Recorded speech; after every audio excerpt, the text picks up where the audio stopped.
What is up, everybody? Welcome back for episode number 18 of The Front Office. I'm your host, analyst, and reporter, Ian Catan, a.k.a. Stephen B. Smith, and today I'm joined by the High Flyers' one and only Ben Cheikin and the now Green Giant, Alex Krupkin, two DPOY candidates, two players playing at the top of their games.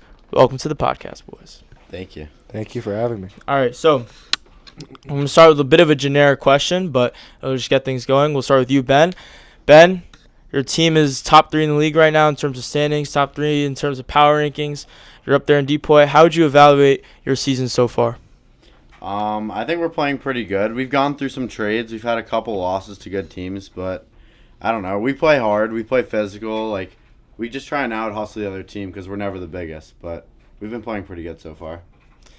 And, yeah, Krupp, you have been traded. You were the first overall pick in the entire draft. You've had ups and downs. The Green Giants are currently rolling. You've been, moving around in terms of MVP and DPOY and Rookie of the Year. So how would you evaluate your season up to this point?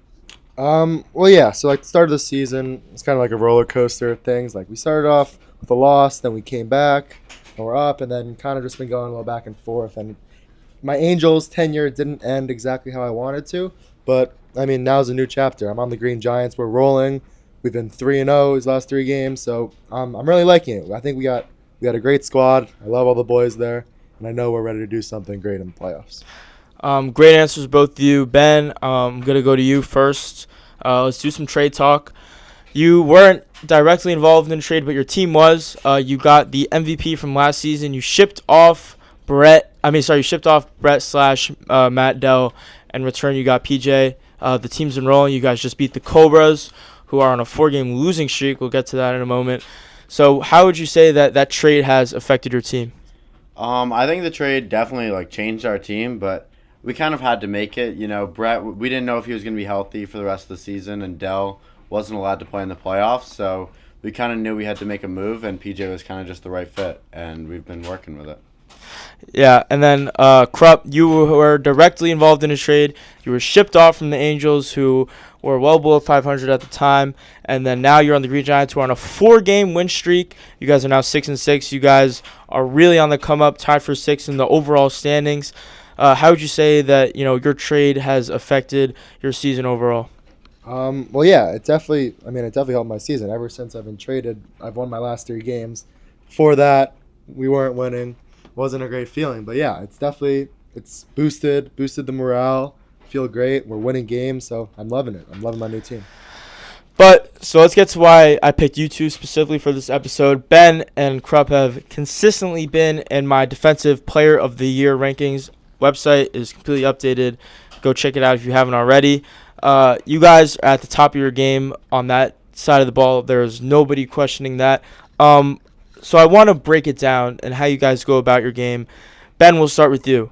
First, let's get into that on-ball defensive side of the game. When you're guarding somebody, when you're guarding them on ball. So for those who don't know, there's a few different types of defense. There's help defense and on-ball defense. Help defense is when somebody other than the person who you are guarding has the ball. And then there's on-ball defense, which is pretty self-explanatory, which is when you're guarding the ball. So how do you go about that when you're on ball?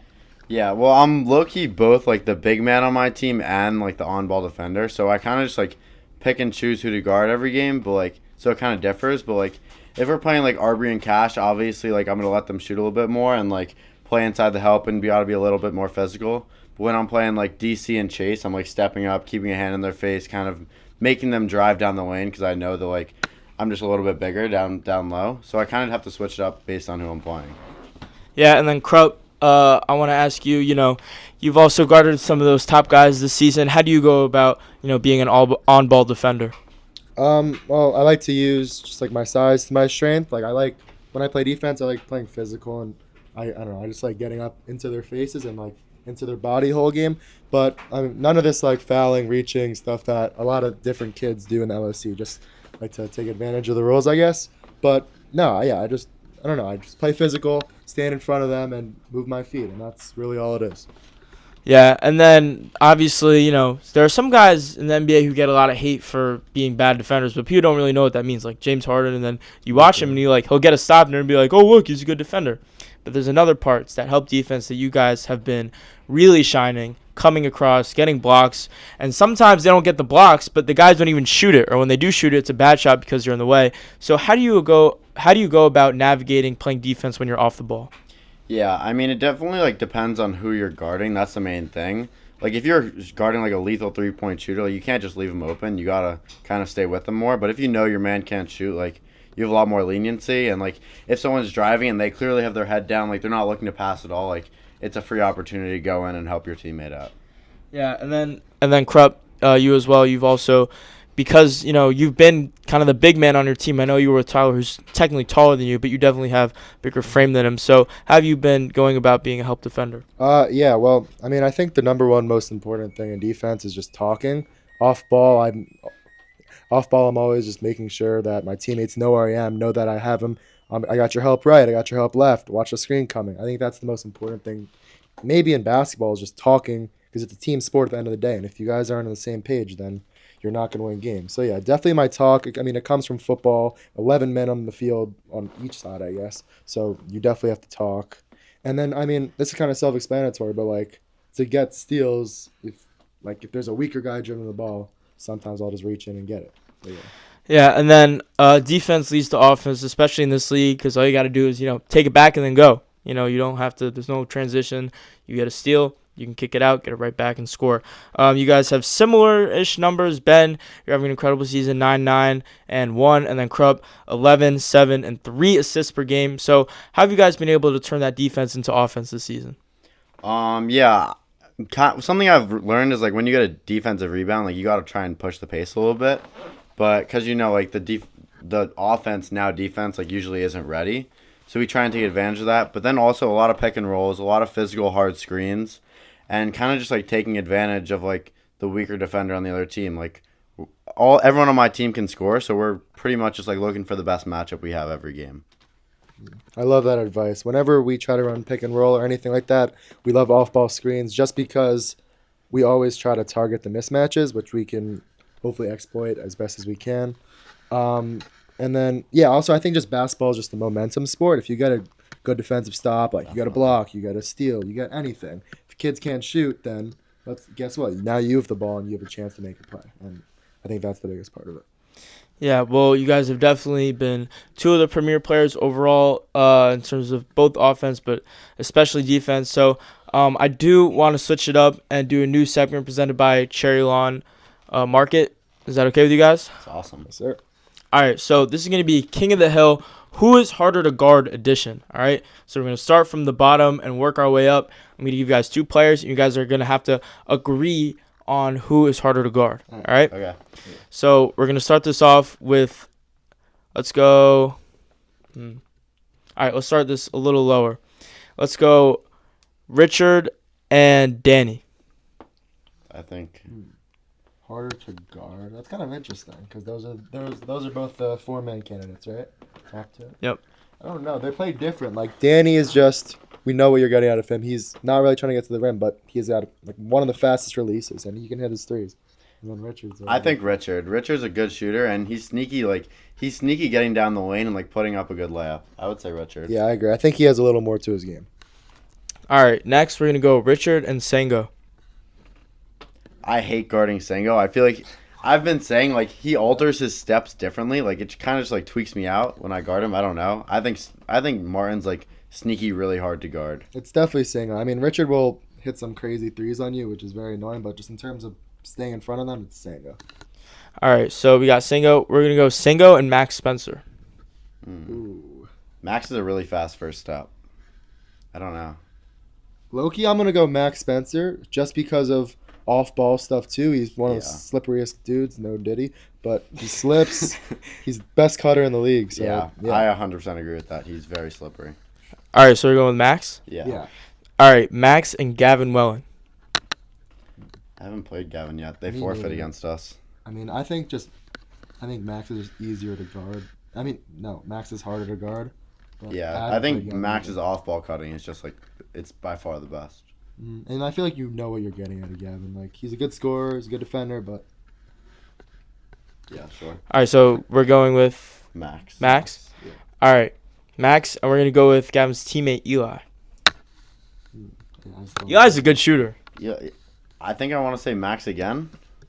Yeah, I'm Max? with that. I don't know. Yeah. I don't really know. I mean, Bird's a good player too, but I think Max is a little better. All right, we're gonna go now. We're gonna go Max and Brody. Brody just like he takes bad shots, but they just like kind of go in. I don't know. I feel like I want to say Max, but like Brody hustles, I guess, to get rebounds. I mean, he's a different player. Like I think all around player, Brody's a little better because I don't know. He's just bigger and can fight for more boards and is a little more versatile on defense, like as he can guard big men. But in terms of pure who I would rather guard, I'd rather guard Brody. So Yeah, I think I kind of agree with that. I think Max is probably gonna like score less points if I'm guarding him, but Brody's just like making a second effort and like getting up like off boards. But I think Max is harder to guard. So we go Max. Yeah. All right, so we're still at Max Spencer. Yeah. All right, we're gonna go Max, and we're gonna go with Krup's teammate Tristan. I don't really know. Am I allowed to answer? Yeah. Right. Yeah, obviously. Did you play the Green Giants before you got traded to them? Yeah, but I just guarded PJ. So Oh, right, 8 yeah. points. Actually. But yeah, I'd say Tristan's harder to guard just because I think he's a lot more versatile, and also like this dude is a crazy vert. He is a crazy vert. Yeah, So. but he has a really ugly form. He That does, was but taken into account. in like before last game form- wasn't a good shooting. That form is disgusting. I Last told him game- about it. This isn't like news to him. Yeah. It Last has game like wasn't two-step good. verification. It like goes up, pause, and then he shoots it. It's But like, Loki, like before last game, he was having I think he had 5 threes in both of the games, like 22 points each or something. I'm fine with Tristan. Yeah. Tristan. Tristan. All right, next we're gonna go Tristan and Colin. Tristan. Tristan. I think Tristan. Just Colin to Loki went guard- off in his last game. Did you see the clips? No, but I haven't. Colin's played him tough. either, Kind of but, like, gross. But I don't know. Like, who would I feel like Tristan's harder for me to guard than Colin. Yeah, I agree. All right, so we're staying with Tristan. Yeah, Tristan and Noam. I think Noam. Noam was for those who don't know, Noam was the scoring title champion in last year's LOC. That is true, but I think Noam's like a little small. Like he's not really getting to the rim. Like he's just like not as big. I think Tristan's harder to guard just because how high he jumps. Yeah, I was watching Noam's game yesterday. He has a good bag, but I think Tristan is a little better too. All right, we're gonna move into kind of another rank of players here. We're gonna go Tristan and Zach Kirshner. I don't even know. I guarded Zach. I think that I match up very well against Zach, and I played good defense against him. But I think he's harder to guard. Yeah, I think it's different. I don't know. Zach has good like post game, and he can actually shoot good for a big. I would slightly lean Zach. I think. Yeah, I agree. But it's very close. I don't know. All right, We'll go Zach. so we're going Zach. Yeah. So I'm putting this guy in this rank of players. This kind of like A S tier player because of the way he's been playing recently. Gil, Zach or Gil. Gil must be exhausting to guard. I don't know. Like he runs so much off ball. But it's not like he's that fast. Maybe Yeah. I just have bad conditioning. I think Zach's harder to guard. I mean, Gil's a great shooter, but I think Zach's harder to guard. I agree. All right, let's move up. We're gonna go Zach and Chase Canner. Chase Canner. Yeah, probably Chase.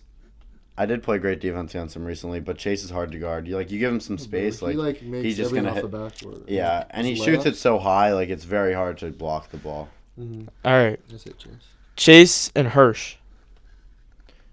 I think Hirsch is the hardest player to guard in the league Wow. because of his second effort. I think he's not really making a move and blowing by you, but if there's a board, he's always making a second effort and going up for it. He sneaky puts up 15 every game, even when he's not shooting well. Yeah, it's always a second effort, which is really good about him. I mean, yeah, I think Hirsch is harder to guard than who we say, Zach or Chase. Chase. Yeah, I think Hirsch is harder to guard. All right. So I know you did say Hirsch, but I kind of want to hear how you break this one down. Hirsch or PJ? Oh, I've never guarded PJ. So I guess I don't even only know. Krupp can answer this. I mean, I guarded PJ really well. I say Hirsch just because PJ's game is pretty one-dimensional. When I was guarding him, I wasn't really worried about anything besides the 3 ball. He had 15 shots and maybe 14 of them are threes. Like, he doesn't really get to the rim, so I'd say That's not true. PJ definitely gets to the rim. At least he has a against us, disgusting he- layup package, You but think so? Hirsch Maybe he was is just really scared to go against hard us, to though. guard. Yeah, All I right, don't know. so He Hirsch- didn't do much against me. So we're I'd giving say- Hirsch a consensus win, but I do kind of want to hear this one. Who is harder to guard, PJ or Dre? That was gonna be like the next one. Oh wait, so Hirsch is out. Hirsch is clearly like the Yeah. top. See, I don't know if I didn't say that. I think so. All right, know, well, like so I'll me. keep going. We'll keep going. So Right. Hirsch or Dre? I think Hirsch is harder to guard, but Dre and Freed work so well together that it's really hard with Interesting. that weird like elevator down screen they do. That's so freaking gay. I hate it. But it's yeah. We I think- support everybody on our channel. I think We that support everybody on our channel. He didn't mean it like that. Yeah. I think that makes Andre very hard to guard, especially when he's shooting well. But I think one-on-one Hirsch is harder to guard. Yeah, I mean, yeah. Recently, I was at his last game. Andre went 0 for 8 from 3. I mean, like, so did I last game, but still. I would say Hirsch is harder to guard than Dre. Yeah, I mean, like, the thing about Dre is, like, last season, I don't know if you guys remember this, but, like, with PJ, the talk was always, like, he's not going to keep hitting shots. But PJ just kept hitting those shots.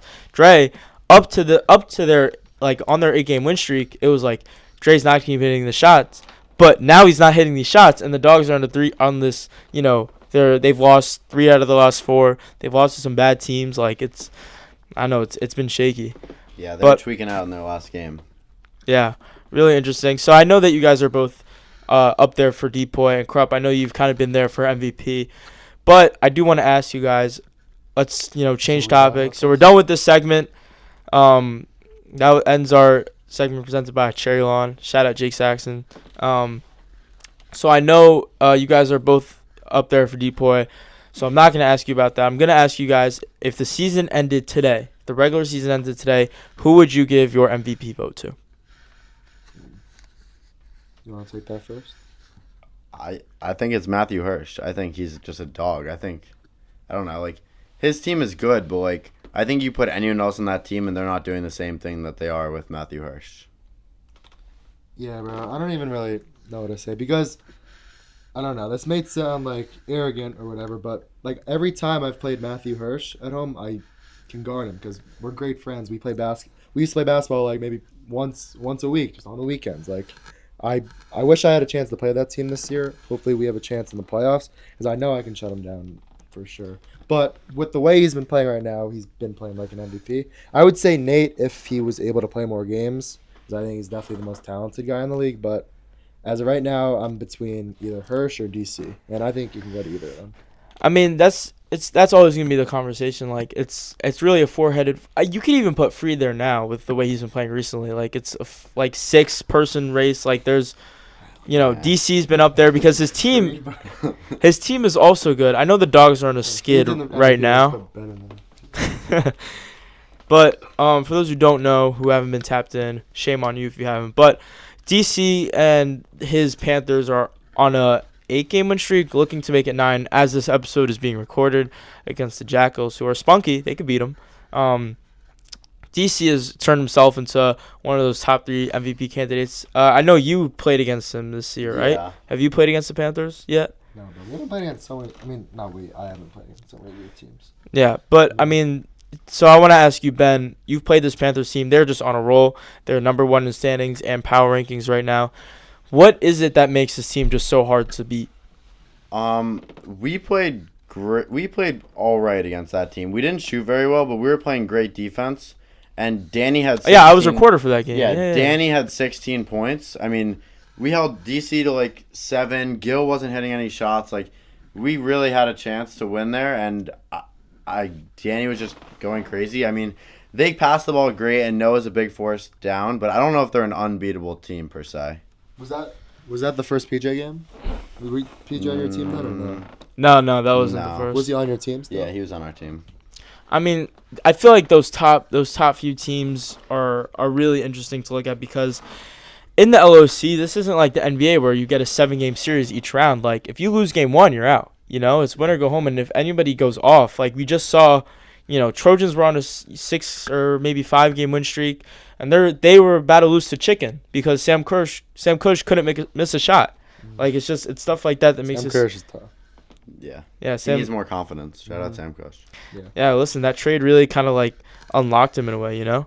But so if the season was going to end today, Ben, your team, because of the amount of games played, would play Barbecue Chicken in the first round, and then Krupp, your team What would seed play. they be? What was They'd it? be the 1 seed because you have You're more the games 1 played. seed? But Yeah. based off because that's the Panthers haven't played a game today, so they're about to be even. So if Panthers win today, they'll be the new 1 seed because of point differential, Yeah. and also because of But the do they have head-to-head. You guys would have the same record. Yeah. Oh, I think thought so. dogs We're were 11 and 2. 2. So you would be 2, and dogs would be 3. Yeah, and then Yeah. so if the season ended today, you would play Chicken Cutlet Elite. So I want to ask a hypothetical. It's an easier match. How do you think that that game would go for you guys? I think that is actually a pretty good matchup for us. We don't really have a weak link, and that team, like, they have Arbery, but they don't have a ton of scorers, so I think we got, like, a good help defense, and I'm pretty confident in that matchup. Yeah, and then you guys would play Chicken Cutlet Elite. I hate Chicken Cutlet Elite. They're my least favorite team in the LOC. They lose to bad teams, and then they beat the Dogs, and then they beat Towers, and then they beat the Panthers. They make no sense to me. They piss me off. But they won the Chicken Bowl, so good for them. So how would you think that game would go? I mean, I think it would be pretty easy. I don't know. I mean, I haven't played against them this season, but I mean, I've seen what they've done to the good teams, and it's like pretty simple. Like the only way that they win these crazy games is Bird makes 5 threes, and half of them are bank shots. Like all they can do is shoot threes. That's how they win the game. They have good defense, but they'll shoot threes and make threes. So why don't we step up on the shooters, and then they won't win? I don't know. Sure. Yeah, so I do not want to get too far ahead of You didn't ourselves play that, here. right? No, they played against us. We still have a few Exactly. games left in Quitters. the regular season, so I don't want to jinx anything. But this is a pretty compared to most other leagues and sports in the world, this is as random as it gets. Really, I know what people say anybody can beat anybody, but in a 7-game series, the better team usually prevails. In this league, it's one game. Oh, yeah. It's like March Madness. It really is. Anything could happen. Anybody could go off. It's really crazy. June Madness. It's June. I forgot to shout out Flight. Shout out FTC. FTC. Fight team, stand up. IRLs. All things You Flight. know what Flight likes to say? Green Giant. Irish green. Yeah, if you heard that on the videos and the recording, that's me. So I do want to switch gears a little bit. Shout out LeVar Ball. I do want to switch gears here and ask you guys. This has been apparently a super heated topic of discussion recently. If the season ended today, who would you guys give your 4th man of the year vote to? You can't say Sammy, and you can't say Aaron Gans, even though I know you really would. Nah, look, you would have. So it's between Richard Lose and Danny Panchev right now. Those two are neck and neck. It's really a coin toss. I, in my website, gave the slight edge to Danny because of how good his team is and because of his consistency. But Rich has been playing amazing recently, and the Trojans are an absolute heater. So who would you give your guys a vote to? I would give it to Richard. I mean, Richard's been so unexpected. We played them week 1, and he played amazing. He had a bunch of threes. He had great defense. He is kind of a hack, but compared to Danny, he's a much better defender, and I think they contribute pretty similar in offense. So I definitely give the edge to him. I think State deserves 4-man, but if I had to pick a second place, I agree. I think Richard deserves it. Richard's just a dog. He's all heart, plays the game the right way. And he didn't yak on the court. Yeah. All right. Nah, but listen, I was just doing stats for the Trojans game, and Rich had 0. It's really back to last game. He didn't. After do well all the either. trash talk, he couldn't get a After bucket. Brody called him Danny Green, prime Danny Green, he jinxed them. Brody, it's your fault. Crazy player comp, by the way. Colin, I feel like we gotta chill with some of these player comps. Yeah. But Maybe just overall, Brody. all right. And then finally, I do want to address the elephant in the room. You guys are both up there for DPOY. Kieran is definitely out of it. But I kind of want to give you guys each a chance. This is a channel that's been blowing up all of a sudden. We got 170 subscribers. Last video got 2,000 views. Why do you guys think that you deserve Defensive Player of the Year? We'll start with Ben. I think I deserve Defensive Player of the Year because I can guard anyone in the league. I think I can guard. I held Chase to pretty much 3 points. He had 2 garbage time threes. I held Dylan to like 8 or something. I held Krupp to 2. You remember that? And also I held Leo to 4. Like I think I can pretty much guard anyone in the league. And you can ask all these people. Like you can ask Dylan head to head. He said he played me and then Andre back-to-back weeks. He said I was a way better defender. You can ask people. I just think I'm the hardest player in the league to get by.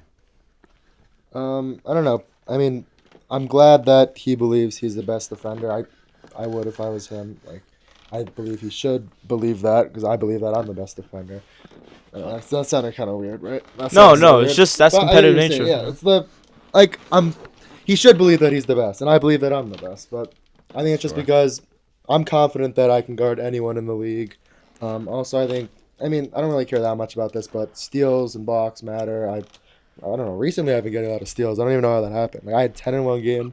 But that might have been miscounted or something. But whatever. Steal stats, stock stats are a little arbitrary. I feel like it depends on the Yeah. stat keeper. You know what I mean? Yeah, but still, Andre's stocks are low-key, questionable. Yeah, well, Andre's stocks. 6 half steals them a are game. fouls.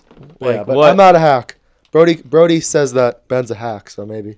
That's not true. Maybe believe Ask him. Brody. That's not true. Well, Yeah. I mean, Or he says you're a dirty player. I know I don't actually play in the OC, but I've had both of these guys guard me many times. You've guarded me, Jubal. You've guarded me, Jubal. You've guarded me in 3 tournaments and whatnot. I can tell you they're both extremely hard to get around. If I, my vote will be given at the end. I'm not going to disclose that at this time, because I don't want to pick sides. But, man. Last game of the season is going to be High Flyers Green Giants, so maybe we'll see Cinema. Sunday. Be there Sunday. And before I let you guys off the hook, I have to announce LOC playoffs are starting next week. Let's effing go. Vortex playoffs this weekend. Let's go. Oh, yeah.